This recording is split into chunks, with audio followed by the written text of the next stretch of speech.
السلام علیکم ورحمۃ اللہ وبرکاتہ۔ اعوذ باللہ من الشیطان الرجیم، بسم اللہ الرحمن الرحیم۔ وَيَعْبُدُونَ مِن دُونِ اللَّهِ مَا لَا يَمْلِكُ لَهُمْ رِزْقًا مِنَ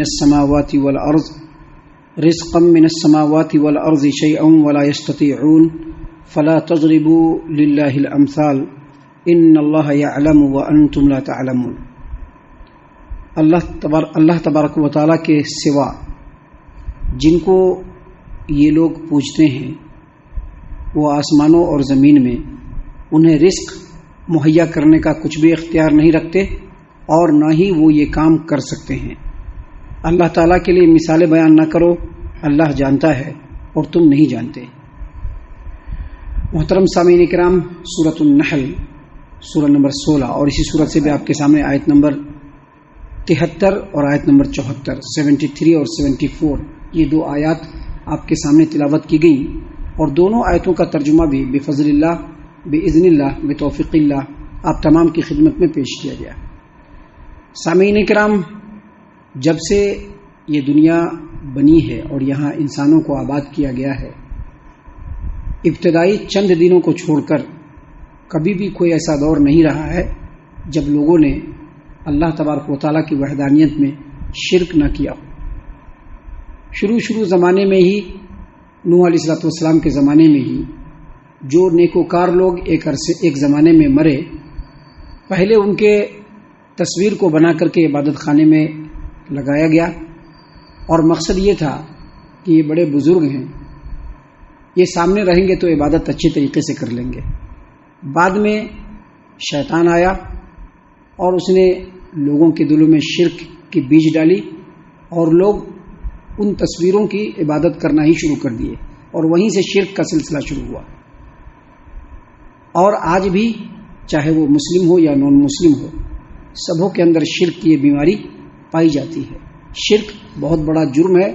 اور اللہ تبارک و تعالیٰ نے قرآن کریم کے اندر خاص طور سے مختلف انداز میں شرک سے لوگوں کو روکا ہے۔ دیکھیے، یہاں پر اللہ تبارک و تعالیٰ نے سب سے پہلے مکہ والوں کو مخاطب کیا، اور یہ نصیحت صرف مکہ والوں کے لیے نہیں بلکہ بعد کے دور کے تمام انسانوں کے لیے اور ہر طرح کے شرک کو انجام دینے والوں کے لیے ہے۔ اللہ نے فرمایا وَيَعْبُدُونَ مِن دُونِ اللَّهِ، اللہ کے علاوہ جن چیزوں کی یہ لوگ عبادت کرتے ہیں، مَا لَا يَمْلِكُ لَهُمْ رِزْقًا مِنَ السَّمَاوَاتِ وَالْأَرْضِ شَيْئًا، یہ لوگ آسمانوں اور زمین میں رزق مہیا کرنے کا کوئی اختیار نہیں رکھتے، وَلَا يَسْتَطِيعُونَ، اور نہ ہی وہ یہ کام کر سکتے ہیں۔ دیکھیے، عبادت کرنے کا مطلب یہ نہیں ہے کہ ان کے سامنے سر کو جھکایا جائے۔ اگر اللہ کو چھوڑ کر دوسروں کو ما فوق الفطرت انداز میں پکارا جائے، اس انداز میں پکارا جائے کہ وہ بیٹا دے دے گا، اس انداز میں پکارا جائے کہ وہ امتحان میں کامیاب کر دے گا، اس انداز میں پکارا جائے کہ وہ دولت دے دے گا، اس انداز میں پکارا جائے کہ وہ ہماری بات کو دور سے سن سکتا ہے، تو یہ بھی عبادت ہے۔ اگر کسی کے سامنے جھک رہے ہیں، یہ بھی عبادت ہے۔ رکوع کر رہے ہیں، یہ بھی عبادت ہے۔ سجدہ کر رہے ہیں، یہ بھی عبادت ہے۔ منت مانگ رہے ہیں، یہ بھی عبادت ہے۔ کسی اللہ کے علاوہ کسی کے لیے اگر جانور ذبح کر رہے ہیں، یہ بھی عبادت ہے۔ اور یہ سب شرک کے ایسے اقسام ہیں جو صرف غیر مسلموں میں نہیں، مسلمانوں میں بھی پائے جاتے ہیں، اور اسی کو کہتے ہیں عبادت کرنا۔ اللہ نے کہا کہ اللہ کو چھوڑ کر جن لوگوں کی عبادت کرتے ہیں، یہ نہ تو آسمان سے بارش برسا سکتے ہیں، نہ زمین سے غلے اور پھلدار درخت اگا سکتے ہیں، نہ لوگوں کے لیے رزق مہیا کرا سکتے ہیں، نہ ہی ان کو یہ پتا ہے کہ زمین میں کہاں کہاں خزانے موجود ہے، کن کن مقام پر موجود ہے۔ نہ وہ ان باتوں کو آج جانتے ہیں، اور نہ ہی آگے کبھی جان پائیں گے، نہ ہی کبھی لوگوں کے لیے رزق مہیا کر پائیں گے۔ اب انسانوں کے زندگی کی بقا کے اسباب کو اللہ پیدا فرمائے،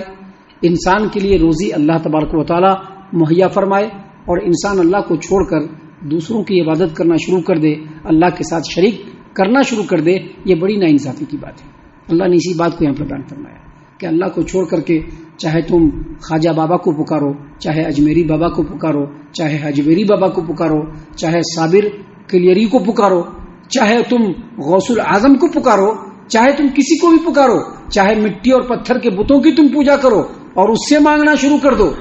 اللہ کو چھوڑ کر کوئی بھی تمہارے لیے رزق مہیا نہیں کر سکتا ہے۔ لہذا اللہ کے علاوہ کسی کی عبادت مت کرو۔ یہ پہلی آیت کریمہ میں اللہ تبارک و تعالیٰ نے اسی بات کو بیان فرمایا ہے۔ ابھی جو دوسری آیت کریمہ ہے اس میں اللہ تبارک و تعالیٰ نے شرک کی بھرپور تردید فرمائی۔ دیکھیے اللہ نے کیا فرمایا، فلا تضربوا للہ الامثال ان اللہ یعلم وانتم لا تعلمون، اللہ کے لیے مثالیں بیان نہ کرو، اللہ جانتا ہے تم نہیں جانتے۔ دیکھیے جو لوگ شرک کرتے ہیں، جو لوگ بھی شرک کرتے ہیں، اللہ تبارک و تعالیٰ کے بارے میں ان کا تصور جو ہے وہ بالکل غلط ہے۔ جو لوگ بھی شرک کرتے ہیں ان کا تصور اللہ تبارک و تعالیٰ کے بارے میں غلط ہے، لہذا اس لیے اللہ کے لیے جو مثال وہ بیان کرتے ہیں وہ اللہ کے شایع نشان نہیں ہوتا ہے۔ وہ لوگ اللہ کو دنیا کے راجوں اور مہاراجوں کی طرح سمجھتے ہیں، جس طرح سے دنیا کے بادشاہ، راجے، مہاراجے جب ان کو اپنا راج پاٹ چلانا ہوتا، جب ان کو اپنا پورا دربار چلانا ہوتا تو وہ صرف اپنی نہیں بولتے، بلکہ ان کے دربار میں جو امیر، جو وزیر جو ہوتے ہیں سب کو ساتھ لے کر کے کہ کوئی مخالفت نہ کرے۔ دنیا میں اب دیکھیں گے ایسا ہی ہوتا ہے، راج پاٹ کو چلانے کے لیے، بڑے بڑے سنستھا کو چلانے کے لیے جتنے بھی لوگ ہوتے ہیں سب کی بات لے کر کے چلتے ہیں، کیوں؟ کوئی مخالفت نہ کرے۔ ابھی مشرکوں نے یہ سوچ رکھا ہے کہ یہ جو انبیاء ہیں، یہ جو اولیاء ہیں، یہ جو اوتار ہیں، یہ جو ٹھاکر ہیں، یہ جو بڑے بڑے جو ہیں مقربین ہیں، یہ فرشتے ہیں، یہ سب اللہ تبارک و تعالیٰ کے قریبی ہیں اور اللہ تبارک و تعالیٰ کو ان کا سننا پڑے گا۔ آپ دیکھیں گے بہت سارے مشرکوں نے یہ شعر بنا رکھا ہے کہ ہمارے جو پیر صاحب ہیں قیامت کے دن اللہ تبارک و تعالیٰ کے سامنے مچل جائیں گے اور اللہ سے ہم کو بخشوا کر کے چھوڑیں گے۔ یہ عقیدہ ہے کہ جس طرح سے دنیا کے بادشاہ، دنیا کے راجے اور مہاراجے اپنے وزیروں کی مخالفت نہیں کر سکتے کیونکہ ان کو ڈر ہے کہ کہیں وہ بغاوت نہ کر دے، ویسے ہی اللہ تبارک و تعالیٰ اپنے انبیاء، فرشتوں اور اوتار اور اس طرح کی جو چیز ہیں ان کی باتوں کو اللہ ضرور مانیں گے اور قیامت کے دن یہ لوگ ہم لوگوں کی سفارش کرا دیں گے۔ ان لوگوں کا دوسرا عقیدہ یہ بھی ہے کہ جس طرح سے دنیا کے بادشاہ، دنیا کے راجے اور مہاراجے اپنے راج پاٹ کو چلانے کے لیے اکیلے وہ نہیں کر سکتے ہیں، اس کے لیے ان کو امیر کی، وزیر کی، کارندوں کی، مقربین کی، بہت ساری چیزوں کی ضرورت پڑتی ہے، اور اگر کچھ پیش کرنا ہو تو ڈائریکٹ بادشاہ کو نہیں پیش کر سکتے ہیں بلکہ پہلے نیچے والے لوگوں کو دیں گے، وہاں سے اوپر جائے گا، پھر بادشاہ تک پہنچے گا، پھر انہی کے ذریعے سے ہماری بات جو ہے پوری ہو کر کے واپس آئے گی۔ ویسے ہی مشرکین یہ سوچتے ہیں کہ اللہ کو ہم ڈائریکٹ نہیں بول سکتے ہیں، اللہ کے مقربین جو مرے ہوئے ہیں، حالانکہ اللہ زندہ ہے اور مرنے والا نہیں ہے، اللہ حی لا یموت، نہیں مرے گا، وہ اللہ ہمیشہ زندہ ہے، وہ ڈائریکٹ نہیں سن پائے گا، لیکن یہ مرے ہوئے کو سناتے ہیں۔ یہی وہ مشرکانہ عقیدہ ہے جس کی وہ لوگ مثال بیان کرتے ہیں۔ کچھ لوگ اس طرح سے مثال بیان کرتے ہیں کہ جو گھر ہے، اس گھر کے اوپر چھت پر چڑھنے کے لیے سیڑھی کی ضرورت پڑتی ہے، اس لیے اللہ تبارک و تعالیٰ تک پہنچنے کے لیے جو مقربین ہیں، جو بڑے بزرگ ہیں، جو انبیاء ہیں، جو فرشتے ہیں،